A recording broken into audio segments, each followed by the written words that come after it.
Mabuhay. Madam Secretary, are you used to it? No, not at all. Let's talk about your academic career. Where did you go to high school, first of all? I went to Assumption, and then after that, I went to the University of the Philippines School of Economics, UP School of Economics. I took up BS Economics, and then after that, after a year, I took my master's in economics. Right after? Right. Just about a year, yeah, right after. You didn't wait. I didn't wait. And then after that, I taught for about 14 years at the UP School of Economics. I was a teaching fellow of Tita Winnie Monsod.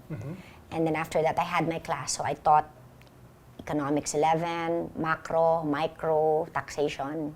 Fantastic. For 14 years, yes. Yeah. Looking at this recipe and not meeting you, I would say this woman is an intellectual. You know? No, I'm a nerd. I'm really a nerd. I just prefer staying at home and studying or reading. Okay, so what launched you from the UP School of Economics into government? At first, I really liked teaching because at the time my children were small. So it was like a perfect match. I mean, I had time for them. I would bring them to school. But at the same time, I wanted to do more. So I was teaching. So I was doing that at the same time. And then after that, I became actually a 1 peso a year consultant at the HUD-CC. Oh, really? Yes, a 1 peso a year consultant. And after that, I was appointed, I think, 2005 as a deputy cabinet secretary under the office of the president. So this PMS or? Yeah, PMS. I was with the presidential management staff. The PMS head was Arthur Yap, and he told me he was going to be transferred to the Department of Agriculture. So if I wanted to join him. Yeah, so at first I said, I really don't know anything about agriculture. But that was my first. And then he said, no, why don't you try it out first? And then if you don't like it, then go back to teaching. Because, teaching is like, I love teaching. And then I already was there 2006, but my appointment papers were signed January of 2007. So at first, I was already undersecretary, as appointed undersecretary, and then I was in charge of rural credit, and I was in charge of grants, bringing in grants. So that was up to, this was the time of GMA, Gloria Macapagal Arroyo. Yeah. And then when there was a change of administration, it was now, of course, Pinoy, and then my secretary 2010. was 2010, Secretary Alcala, Proceso Alcala. He moved me, and he moved he said, no, I want you now to handle gender and development. Because under the law, under the Magna Carta of Women, 5% of the budget goes to programs, projects, and activities of women. So I started to handle women farmers. I was also in charge of indigenous tribes, IPs, the youth, and senior citizens. So it is more of... So that's what I did. So I started to go around the country. And that's how you discovered a lot of the crops that you would later present in Madrid Fusion. Yes. I admit, I always say, I admit that when I had a change of like a role in the Department of Agriculture, I was very hesitant. Because first, like, my comfort zone is Manila. I only like staying in Manila. So with my previous role in the DA, I was in charge of grants. So I would be in Manila, I would visit, we would have bilaterals, etc. ADB, World Bank. Yes, that was my world. Ortigas Center. Or Bangko Sentral ng Pilipinas, since I was in charge of rural credit. So this was like, it threw me off. I was going, oh my gosh, to be able to do my job, I needed to go around the country. I mean, for me... But your kids were bigger now. My kids were already bigger, and, and at that time, my husband passed away 2010. So there were so many changes. He passed away March of 2010. And then a new administration, of course, Pinoy won May of 2010. And then a new, I was still an undersecretary, but I had another role. Yeah. So I said, okay, anyway, you know, since my husband died so suddenly, I said, okay, might as well do it. I have to get out of my comfort zone. So I said, I have to go around the country because how will I be able to know what the farmers need if I don't visit the farms? But I must admit, I was very hesitant because I was thinking, will the farmers accept me? Because of how I look, I'm Tisay. So, I mean, I always know that people will accept you more if, you know, I knew I wasn't like the type of person that they could relate to. So, I mean, so at the start, when I was talking to the women farmers, at first they're like a bit, you know, wary of me. Who's this person? And because I always say I'm just from the Department of Agriculture, I never say I'm a USEC. Because for me, that's also another barrier. I really just wanted to connect. But as soon as they find out that I'm a widow, there was already an instant connection. Really? Because women, okay, when it comes to credit, you know, with women, 100% repayment rate. Yeah, of course. Because women only think, they make sure that when they borrow, something happen, they make sure that they make use of the money, they earn from it. Because women, diba, their priorities are always their children. The future. The future, how to feed their children and how to be able to, you know, for their kids to go to school. Yeah, it's the Grameen model of banking. Yes. So as soon as they find out I'm a widow, they know and immediately they know that I understand them because I'm alone. My priorities are my kids go to school and of course they have something to eat. I mean, I'm alone. I don't have a husband anymore. So biglang sila pa rin nagkaroon ng malasakit sa'yo. Yeah, you know, they would be crying. When they find out I'm a widow, they start crying. Kasi they're saying, oh, bata-bata mo pa, bakit byuda ka na? You know, there was an instant, or there was a time I remember my son had just graduated from high school. And then, of course, I was so excited. I mean, imagine, I was able, finally, he's out of, you know, for me, I mean, like, that's such a milestone. My husband's dead and he's graduated from high school. So I was showing it to them and they were like, they were so happy for me because women, diba, that's our happiness, the success of our children. Now, why do I go around the country? Well, the only way you can find out what the farmers need is if you go visit their farms. You walk the talk. I've harvested, I've planted, sorted seeds with them, everything. When, for example, in Mount Canlaon, I walked for an hour and a half just to get to where the Robusta coffee was. I did that. Oh my God. Because the farmers do that every day. An hour and a half? An Robusta hour, lang, hindi man lang Arabica? Yeah, mas mataas ang Arabica. Because Robusta would be, yun na nga eh. And going there, you have to pass, there's a river pa, you know, I even fell. And then I said, oh, are we here already? He goes, Ma'am, hindi. 30 minutes pa. And then, of course, you're so tired. But you know what? I said, they do this every day. You know, I have to do it. So they were harvesting coffee cherries. They were teaching me, kasi it cannot be mechanical because in a bunch, they are green. You have to only... Yeah, you have to wait for them to be ripe. Yeah, and then like it's mixed, so you only have to get the red ones. Yeah, so araw-araw, it's manual. They do that every day. Araw-araw pinipili nila yan. Yeah, and then 1 hour yon. And then they said, Ma'am, gusto rin niyo bang Arabica? I said, okay, how long pa? An hour more. I said, no more. So, but, you know, so that's what you need. Okay, I said, okay, they need a tram line. They need, you know, when you do it, you already in your head, because I know what we have. I know already, okay, this is what they need. So that's what I do with every crop. That's for cherry, with the heirloom rice. Again, there was one, I had to walk 1 hour. And then the roads, it's weird. Sometimes they're cemented, and then biglang, it's nawawala. Ganun pala kasi when they give like mga cemented roads per barangay. So, it's weird and they do that every day. And then, syempre, you go to the mud, you harvest.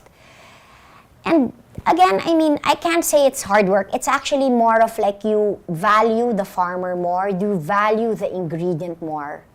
And so that's what I did. And after a while, it became really fun. Because, you know, okay, a lot of my friends, like chefs, like Margarita Flores, she would join me because she wanted to meet the farmers. You guys have discovered so many things Yes, together. yes. Diba? She's your partner in crime, kumbaga. Yeah, because, you know, when it was not uso to meet the farmers, Gaita was already joining me in all my trips because she wanted to meet the farmers. You know, you have to value, because when you call it a co-producer, you are part of the production process. You begin to value the ingredient more and value the farmer. You know, it's so, of course, that song Magtanim Ay Di Biro, oh my gosh, that's really, they're under the sun. When Gaita and I were planting rice, my God, I think 10 minutes pa lang, we were so tired. But they do that every single day. But you know what? So we were planting, and then, you know, I looked at my back, and it was the rice terraces. And then I said, oh my God, what a beautiful country. And I remember telling so many people countless times. Because, you know, I've been probably in more than 100 farms all over the country, yung mga suluk-sulukan. And, you know, sometimes I just pause and I say, wow, how come nobody knows of this place? And I'm just so blessed that I'm able to, because of the farm visits, I get to discover not only the food, but how beautiful the country is. And would you believe that a long time ago I said, how lucky the Department of Tourism Secretary is. Back 2012, said, I envy, I think the time it was Sec Mon Jimenez. I envy Sec Mon Jimenez. He has the most fantastic job. The Philippines is the easiest to sell. We have the best food, best ingredients, beautiful site. Do you still think it's an easy job? Well, right now, it's still surreal. I'm still excited about it. I think this experience of yours at the DA really prepared you for it. I think that's clear. You know, right? it's really like destiny. It's like, because I was a fit when I was doing grants. I was able to bring in $50 million worth of grants. Fantastic. For post-harvest facilities, irrigation. And, you know, when this was given to me, I mean, if I stayed in my former, well, in charge of grants and rural credit, I wouldn't have discovered the Philippines. In fact, when I was given a change of assignments, I was crying. Really? I was going, no, I want to stay in Manila. I mean, it wasn't, again, out of my comfort zone. So I said, okay, might as well. I said, you know, and you know what? I can tell you, I love it. I love my job. One time, somebody asked me, because I had been in the DA for quite some time, undersecretary, and then they said, is your dream to become a DA secretary? And I said, no, DOT. Really? Yeah, and then they said, why? I go, because it's so easy to sell the country. I already met with Sec Mon Jimenez. Great. And then I told him, you don't remember. I even remember our seating arrangement. I said, you were at my right. We were at degustation, yan. And then I said, I told him, I asked him, will you, if the next president asks you to be the next DOT secretary, will you accept? And he goes, no, I'm done. I want to retire. Yeah. And then you know what I told him? I pity the one that will follow you. Well, because he did such a great job and with passion. And that logo, it's more fun in the Philippines. Oh, I loved it. Even up to now, I use that hashtag. It's more fun in the Philippines. Because it really is more fun in the Philippines. it kind of stuck, right? It's stuck. I mean, that's why somebody, It went people viral. It went viral. And then, you know, people were creating their own memes. Yeah. We make fun of ourselves. And somebody asked me, you know, the Philippines is like a third world country, but you're all happy. Yeah. But you have all these jokes about your country yourself. I go, because that's how we are. So it's an easy, and in fact, I reminded Sec1 about that. I go, you don't remember, but I said, I pity the person that will replace you because he's a hard act to follow. Yeah. And he was just laughing, and then I just said, I'm just so happy that I didn't replace you.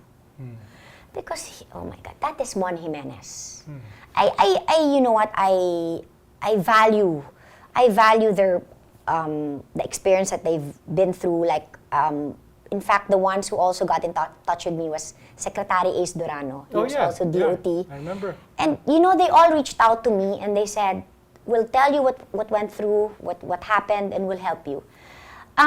That's great, huh? Yeah, with this appointment. I didn't realize there was that kind of continuity because in most government departments, there's zero continuity. Yeah. In finance, there's continuity. In defense, there's continuity. You know those guys, right? But I didn't realize that it existed in DOT. DOT, yeah. They were all reaching out to me, telling me, when you have time, we're going to tell you how it was. Yeah. And then I even met with Secretary Juan Dateo because out of respect, we had a private dinner. And then I also listened to her. Okay, what do you think went wrong, etc. So, you have to listen to them. Even now Senator Dick Gordon, he goes to me, Berna, let's go around, let's go to Intramuros, let's walk, and I'll tell you what happened. These people are already experts. I mean, they're all veterans, and I'm just so happy that they are offering to help me and tell me how it was when they were secretary. Like you were saying about Marawi, maybe they see us as a war-torn area, etc. Yeah. But you know what? Social media helps. It does. It does. Somebody asked me, what do you want to really focus on? One of the medias, and I said no, definitely social media, Facebook, Instagram. When people see it will show a pretty picture, especially Instagram. It's all pictures. Okay, the first thing that they asked me, how do you feel? I was overwhelmed, because not only the administration senators were happy about the appointment, but even the opposition. Yeah. And I was so surprised. I was like, well, you're not naman kasi political. well, yeah, because... Diba? I mean, you've never been No. one side or the other. Because, when you're in government, you are not supposed to campaign for anybody. Yeah. That's delicadeza. It's not only delicadeza, but it's under civil service rules.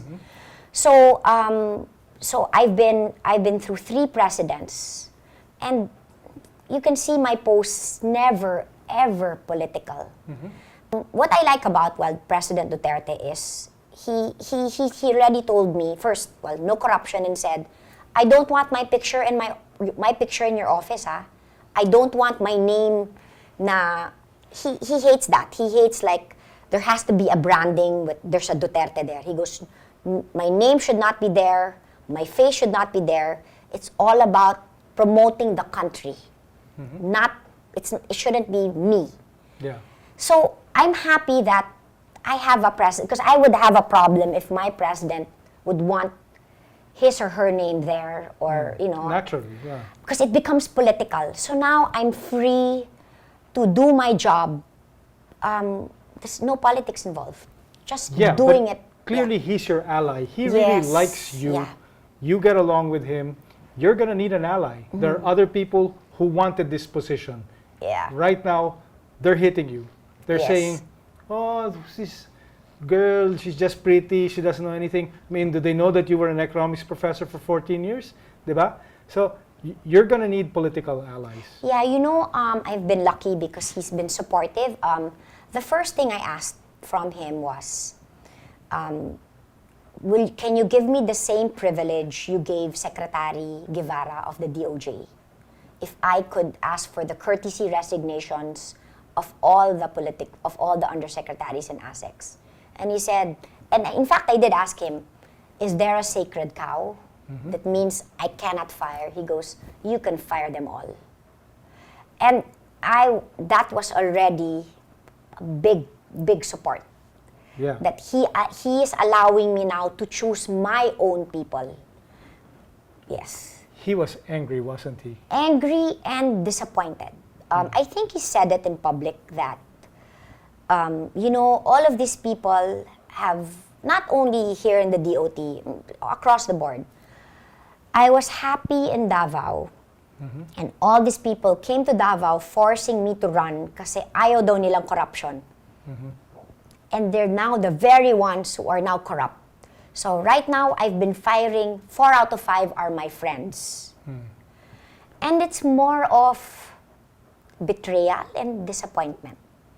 Because he thought that, okay, I put you there because you won't be corrupt, because you told me to run because I'm not corrupt. So he thought that they would be the same. So right now, he's been firing people left and right, but I can see that it's hurting him because he's firing his friends.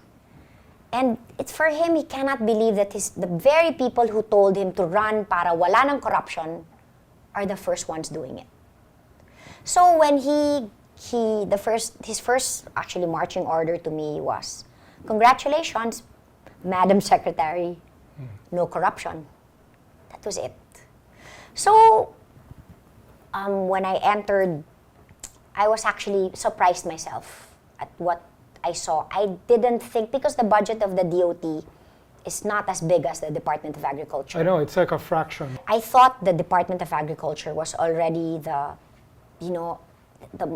worst. Because we've had a lot of scams, we've had a lot of controversies. Yeah, the pork barrel scam is Yeah, around DA projects, di ba? Three presidents, and I weathered them all. So I was thinking, okay, the DOT will be a walk in the park. So imagine the day of my oath taking, which happens to be my birthday. Happy birthday. Oh, happy birthday. Imagine there was an article by Bu Chanko, who is a respected journalist, saying, Berna must clean DOT. And I'm like, what? What is this? I had no idea. So when I read it, in my mind, oh my gosh, what did I get myself into? There have been a lot of white papers. They've been giving me white papers, giving my friends, my family, etc. But I could not disregard an article by Mr. Bu Chanko. So I had to face it. But the thing is, Apa, all I want is to work. Start work. In fact, when the president said, I already signed your papers. You know what I said? Don't first, because I have work pa in the DA. Let me finish. He goes, no, I want you to already start. In fact, Monday, as soon as I arrive, you go do your oath taking. We will do the oath taking, and I want you to work already on Tuesday. Wow. So I'm like, but I wanted sana time to wrap up things in the Department of Agriculture. But he said, no, there cannot be a vacuum. So I know I had to face it because, there were contracts that were signed without bidding. Now, they can say that it was not signed by me, but I will implement it. Now, okay, don't get me wrong. All I want talaga is to work. I just want to learn more about, I want to see the budget of the department because the budget hearing is coming up. So what I did was, because all I want to do is work, what I did was, when I learned about all of this, I automatically gave it to the COA. Kasi for me, this is not a witch hunt for me. I know it should be clean, but for me, I'm not the proper person to say mali or tama. For me, I know there should be bidding, everything should be transparent, but the COA should be the one the proper agency to say what is right and wrong. Immediately, what I did was, instinct was, suspend first until COA approval. When I see something, I'll always give it to them. Okay, let me ask you. There are all these ongoing programs. Yeah. Surely some of them must be of value. Yes. So you're going to review. I have to review. It's because every secretary also has his or her own vision. Like with me, for example, I'm lucky because I came from the Department of Agriculture. there was a farm tourism law that was passed by Senator Villar and Congressman Garin. And I said, how lucky can I get? I'm from the DA 12 years, and I know this by heart. Farm tourism, agri-tourism. So I already know that. So at least that's one aspect that I know I will implement. And because we already have a partnership with the DOT. So that's easy already. And then the next is culinary tourism. Yeah. We've been on our 3rd year in Madrid Fusion. We're in charge of all the regional lunches, wherein we promote local products, local ingredients, local food. Chefs. Local chefs, yeah. We have the best chefs. And you know, in Madrid Fusion, I had 45 local chefs, all pro bono. Fantastic. Our hashtag is always para sa bayan. Kasi this is our way, the food world's way of saying, this is our way of showing the best of the country. Yeah. This is nationalism food version. What's good is it also moves everything forward. You know, Madrid Fusion, I've said it countless times. That's why I love it. Because, like in terms of when I was in the DA, it was a game changer. When I entered the Department of Agriculture, nobody really cared about agri. When people would ask, oh, what do you do? Oh, I'm with the DA. They immediately dismiss it and they're not interested. After Madrid Fusion, there was an interest already in agri. All of a sudden, all the chefs want to join me in my trips to the farms because they want to meet our farmers. Now, all of a sudden, they realize the value of the farmer, how important the farmer is, and how hard it is to grow. They become co-producers. You are now part of the production process. And, you know, now is the best time for agriculture. People want to go local, buy local. And you know what? That's how one way you promote the country, through its food, through its ingredient. Diba when you go abroad, that's always a part of it na, diba there's a list na, I'm gonna eat in this restaurant, It's the same in the Philippines. One time, one Madrid Fusion, we had this, the number one chef, John Roca, from Spain. And he goes, I went to farmer's market and I saw this unusual fruit. And it amazed me so much. And then he comes up with the calamansi. Eh, di ba tayo? Unusual fruit, ano? Yeah, but, and he was so amazed with the taste, the profile. And we have adlay, which you find in Bukidnon. I eat it every day. Yes, di ba? And that's from our indigenous tribes. You are very responsible for people finding out about adlay. Because, you know, maybe because I'm just matakaw also, no? No, I'm passionate about food because I love food and our food is really good. Yeah. You know, the lechon nga lang eh. For every place you go to, may different versions of lechon. Some laman, batuan. Batuan can be found in the Visayas.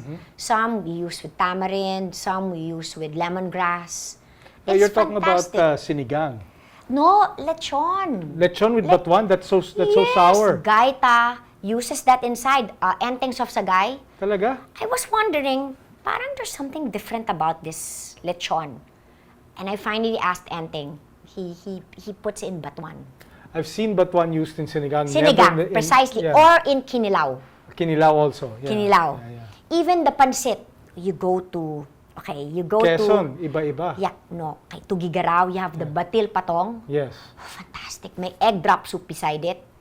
You cross Isabela, you have pansit kabagan. Oh my God, ang sarap. And I always say them when they always tell me, okay, when they tell me where do you find the best food? Of course, you have Pampanga, you have Negros, you have Davao. Isabela. Really? The best kuchinta I have ever tasted in my whole life. Isabela? Yeah, kay Manang Irene. It's not known for that. And the best longganisa. Doon Really? din. Better than vegan? Better than For batak? me, kasi it's a bit sweet and sour at the same time. It's just eksakto. You know, with Filipinos, they always serve you food. Normally, di ba, you when they serve, oh, kain na. And then you just taste. When I'm in Isabela, oh my God, I eat the whole plate. The food is fantastic and you should go to the churches in Isabela. fantastic. It's so historical. And you know, I'm so lucky because of my job in the DA. That allowed you to experience that. Experience all those that are not tourist spots. Okay, I went to Camiguin for the Lanzones Festival. Oh, that's great. Very few people get to come again. Yeah, and but you know, the resorts are beautiful. And daming foreigners, Yeah, well. The food is fantastic. The best. Simply the best. You never hear about it because those people who visit, they don't want anyone to know. Kasi ang Precisely. ganda-ganda, they want to keep it for Yes, themselves. and the beaches. Yeah. The sand is finer than the Boracay sand. Yes. And then the Cordilleras. That's when I think like, Yeah, well, the food, you know, in the Cordilleras. no, Sagada. Yeah, Ang Sagada's an sarap. exception. Ang sarap, but Siyempre, the heirloom rice. ang daming foreigners sa But Sagada. you know, eh. the rituals are, I attended this Punok Festival. It's the end of harvest festival. That's why I also want, because of my experience, I also want to promote heritage tourism. I want to preserve the culture of the country, not modern. And then I was fortunate enough, the Punok Rice Festival was only open to the public 2014 by Kidlat Tahimik. Fantastic. They wanted it, it's like you know, they really want to control the people who enter. But, you know, it's magical. You have 3 tribes going down from the mountains, and they meet in the Hongduan River.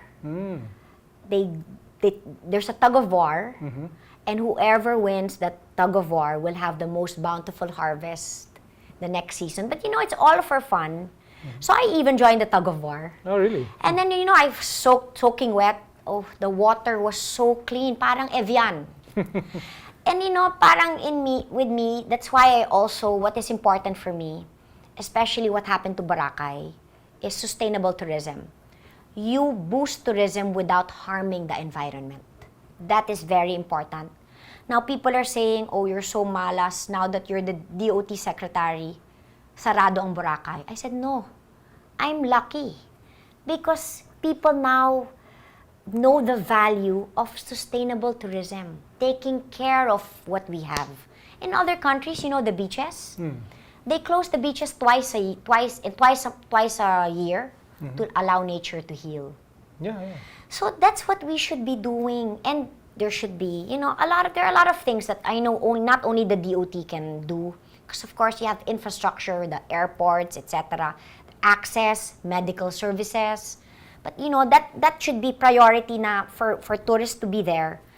That should all be present, diba? Kunyari, may na-aksidente, there should be first aid. So you have an opportunity now. Kasi there's so many other destinations. Yes. Diba? I want to promote also other destinations, not only Bora will always be Boracay. But when it opens, I will be there. But I want to promote not only the ones that you normally go to, but the ones I've seen because of Yeah, but the infrastructure, yun ang problema mo but eh. you know what? When I went to Camiguin, you go via Cebu or via... Is there a direct flight now from Cebu? Yeah, from Cebu Fantastic. to Camiguin. Yeah, I went... Before, talagang Cagayan de Oro lang eh, di ba? Via Cagayan de Oro and a boat. Oh, I went via Cebu. Oh my gosh, puro foreigners. I felt like I was abroad.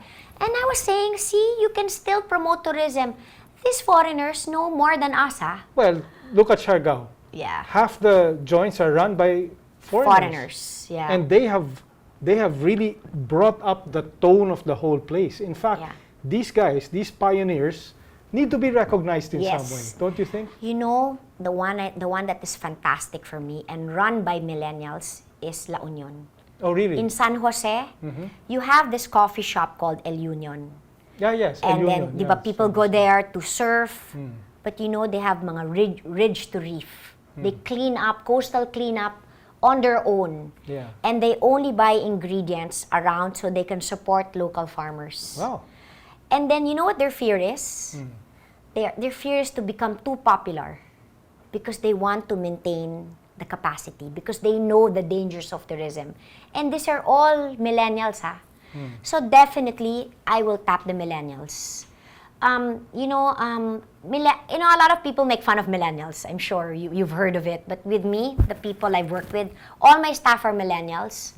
Oh, they've been great. they think out of the box. Ang sisipag and the love of country is there. That's great to hear. Huh? Yeah, and you know what? The first people who got in touch with me to offer their help pro bono were the millennials. Fantastic. So you know what? There's a lot of goodwill. People have been asking me, "Are you scared?" I said, "No, I'm challenged. This is a challenge for me. I have people helping me from all political sides. Great. From all ages, old and young. And I'm just so happy that I have all these people helping me because, you know, I need the private sector's help. You cannot do this alone. The government cannot do this alone. We need the help of the private sector. And you know, not only the president has been supportive, I have Secretary Lorenzana. Great. I have Secretary Mon Lopez, ES Executive Secretary, and Sonny Dominguez. They're all asking me, how are you? Do you need our help? And you know, when I was appointed, I was thinking, oh my God, this is an old boys club. And they're all taking care of me. Great. And they want me to succeed. This is going to change a little bit, right? Well, I'm kind of an empty nester also. Okay. My son's abroad. My daughter's, well, of course, still here. But, you know, because in the DA kasi, I was also really busy. But I always give, Sunday lunches are just for us. So, I mean, and then, you know, one thing with technology, even when I'm in the province, she texts me, Mom, can I go out? Or she sends me pictures, so FaceTime. So, my daughter, she was the only, as soon as the president appointed me. Of course, you know, I mean, I think it's been known that I thought it was a joke. Yeah, because it was, that's right, yeah. We were talking about agriculture, about the NFA Council meeting. He was going through everything. He's very meticulous, and then so casually mentioned it to me. So, honestly, in my mind, no, cannot be. And, you know, in my mind also because it is so surreal. So, in fact, when I left Malacanang, I only called up my daughter and I said, you know what, I don't know if this is true, but guess what? But, you know, and then she goes to me, Mommy, I'm so happy for you. You've always wanted to just promote the country. And that's it. And, you know, my daughter was happy. Then I called up my son. He was so happy. And I said, okay, that's it. It's such a heartwarming story. Yeah, I mean, all that matters to me talaga is that my children are happy. Because if they weren't happy, I would have been a bit, you know, that would have been hard for me. And they know they'll see less and less of me. They're happy and they understand. I only have 2 kids. First graduated from college last year, and my second is graduating this July. Fantastic. And they also have their own activities already. So basta Sunday lunches, that's for us. I like my post. Like when I was the DA undersecretary, people were also asking me, do you want to run? I said, no, you can serve the country in so many ways. Your father has served the country in every way imaginable. I know. He has Assemblyman. You know, I think he's had the most cabinet positions because he was Assemblyman, Senator twice, DBM Minister. Minister pa tawag nun. Yeah. Executive Secretary, DOF Secretary, and DFA Secretary. Yeah. And now DBP Chairman. So it's like, Lahat na. And one of the reasons why I went to agriculture, even if at first I thought it was not a fit for me, was because it was probably the only department that my dad had no knowledge of. Really? Yeah. That's interesting. Because I also wanted to make a name of my own. I mean, kasi when I was in PMS, you know, my dad was the boss.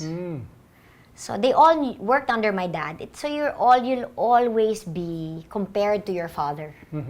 In the DA, he does not know anything about agriculture. And now tourism, wala rin.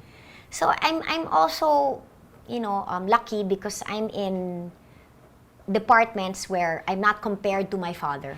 That's great. And then my dad naman, well, he was compared to, well, his uncle, CPR, Carlos P. Romulo. But that's, at least sa kanila lang DFA, I'm different. my dad would always say, power is fleeting. I remember when he was DFA secretary, I would line up for my passport. So I remember... Yeah, but during the time of your dad, you could actually line up and get a passport. Ngayon, yeah, no line. Appointment pa lang. Appointment na. Diba? Yeah. But at that time, I online, I got an appointment. Took me 3 hours. So at the end of the line... Parang milagro. At the end of the line, they go, okay, they were like, diba, name of father, Alberto Romulo. Alberto Romulo? Oh, occupation, DFA secretary. And we're like, huh? No, but the thing is... you could actually have him personally sign your passport. Yeah, right? the thing is, even when now he's not DFA secretary, I can, I don't care. I'm not... My parents taught us not to be used to power because it can just easily disappear. And then it was funny. So when I finally applied for my passport, I decided I rarely went to my dad's office. He didn't like that. So when I went, he goes, "Oh, you're here." I go, "Yeah, I applied for my passport." And he goes, "Oh, diba? 30 minutes lang." I go, "No, 3 hours." And he started fuming kasi diba that's business, diba that should be a basic. Yeah. So he started calling his people. Then they were going, "No, sir, 30 minutes lang." Then he goes, "No, my daughter just lined up and it took her 3 hours. Don't tell me no, but I also wanted to test the system." Yeah, it's a valid. And I was the most, objective. And of course, I love that story because he was so 30 minutes lang. No, 3 hours. During Arab's time, had no position. We lost a lot of friends. And then biglang when he was finance secretary, ang dami-daming friends again. And that's why I'm so happy that I've seen this because I know, that's why it will never enter my head because I've seen it. And my dad's friends now were his friends before he entered politics. So some people are worried na, nako, you might get mayabang. I said, no, I've seen it. Yeah, well, it's been 4 days, but I'm sure you have hundreds of new friends. I have, but at the end of the day, after that, my friends before will still be my friends. The new friends will disappear. But it's always good to be grounded. You have to know that. And maybe I saw it. I grew up my dad was a politician. I saw it and, that was good. And he trained us. I never had a security guard. Diba pag the dad is a congressman or a senator, may batalyon na rin yung mga anak. Kami wala. My dad would always say, wala naman akong kaaway, bakit nyo kailangan? The DA USEC, yeah, it's a different public. You're meeting with the grassroots. This one, you're going to be expected to make policy statements. You're going to be expected to embody the country's approach to tourism. So plus, it's a little bit like being elected, no? Yeah, and plus, the Romulo name keeps coming up. I remember the president said, the Romulos have always been clean. And you were in government for 12 years, 3 presidents, 3 cabinet secretaries. And you've managed to keep your name clean. Sure. And so that's also the pressure. Parang I feel like people are watching. Like the other day, I posted, if you see my feed, it's all about food. So yes, I wanted it to be same as normal, same as before. So I posted this, fantastic laing with chicharon. And then normally, diba, when I post, people say, "Where did you buy that?" Someone, ganon. "Oh, sarap." My God, now I have comments, "The infrastructure, ganyan. It's all people telling me what to do in the DOT, and I'm like, everybody's an expert. Yeah, but this is food. And then somebody even made a comment, something like, "Why are you promoting food? You should be promoting the beaches." I'm like, huh? I rarely talk about my private life. Rarely. Because it should be separate. Yeah, exactly. That's for your friends naman that account. Diba? Yeah, diba? I mean, I just like to eat. One thing I have going for me is I really believe in what I'm doing. You're gonna need it. You're gonna need to call on that. But I'm sure, actually the past week I've cried a river.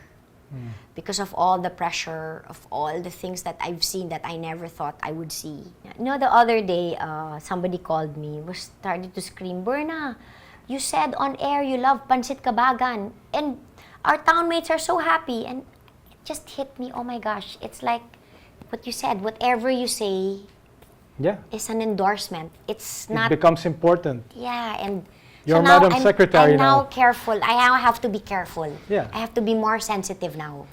But it's easy to say all positive things, right? Yeah. So when something is not positive, think about whether you need to say Yeah, I it. have to. And me pa naman, I'm so honest. I say my dad is the diplomat.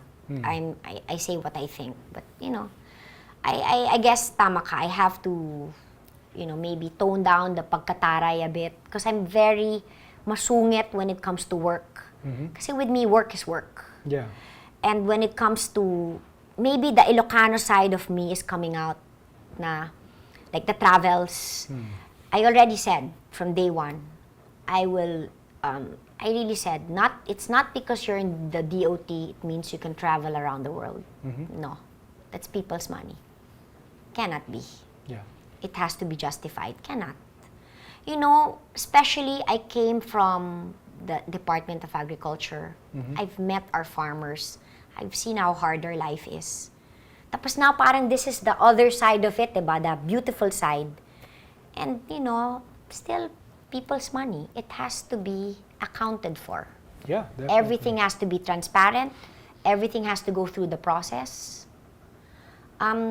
Because that's people's money.